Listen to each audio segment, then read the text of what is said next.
के प्रभाव वाली राजस्थान की 5 लोकसभा सीटों पर कांग्रेस पार्टी चुनाव जीतने की तैयारी कर चुकी है।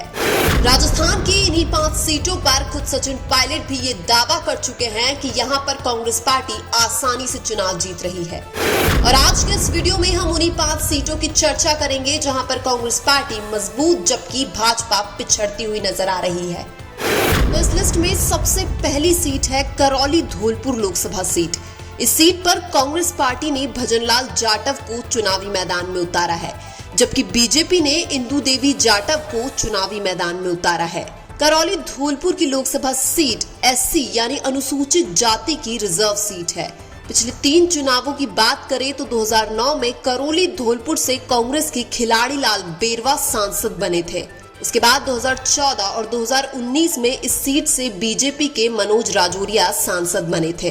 करौली धौलपुर की लोकसभा सीट पर सचिन पायलट का अच्छा खासा प्रभाव है, इसीलिए 2024 के लोकसभा चुनाव में करौली धौलपुर की लोकसभा सीट पर कांग्रेस के भजनलाल जाटव की जीत लगभग तय है। और इस लिस्ट में अगली सीट है जयपुर ग्रामीण लोकसभा सीट। इस सीट पर कांग्रेस ने अनिल चोपड़ा को चुनावी मैदान में उतारा है, जबकि भाजपा ने राव राजेंद्र सिंह को चुनावी मैदान में उतारा है। जयपुर ग्रामीण की लोकसभा सीट पर कांग्रेस को ज्यादा समर्थन मिलता हुआ नजर आ रहा है। पिछले 3 लोकसभा चुनाव की बात करें तो 2009 में जयपुर ग्रामीण से कांग्रेस के लालचंद कटारिया सांसद बने थे।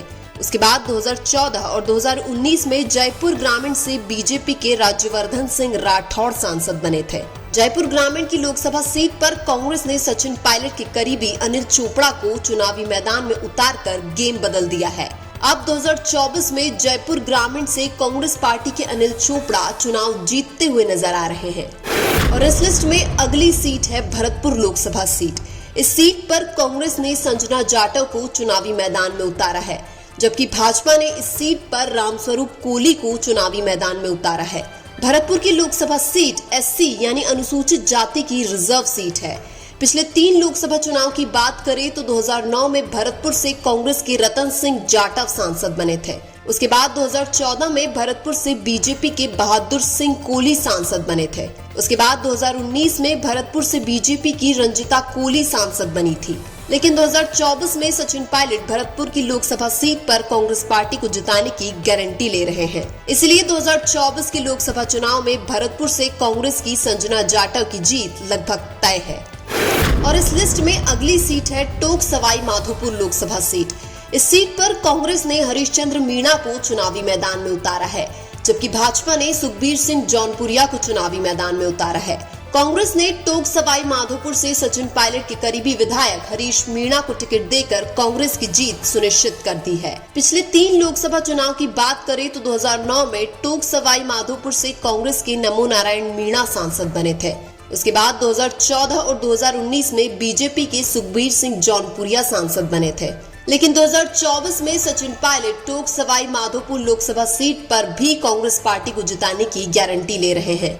यानी कि टोंक सवाई माधोपुर लोकसभा सीट से 2024 में हरीशचंद्र मीणा का सांसद बनना लगभग तय है। इस लिस्ट में अगली सीट है दौसा लोकसभा सीट। इस सीट पर कांग्रेस ने मुरारीलाल मीणा को चुनावी मैदान में उतारा है, जबकि भाजपा ने कन्हैयालाल मीणा को चुनावी मैदान में उतारा है।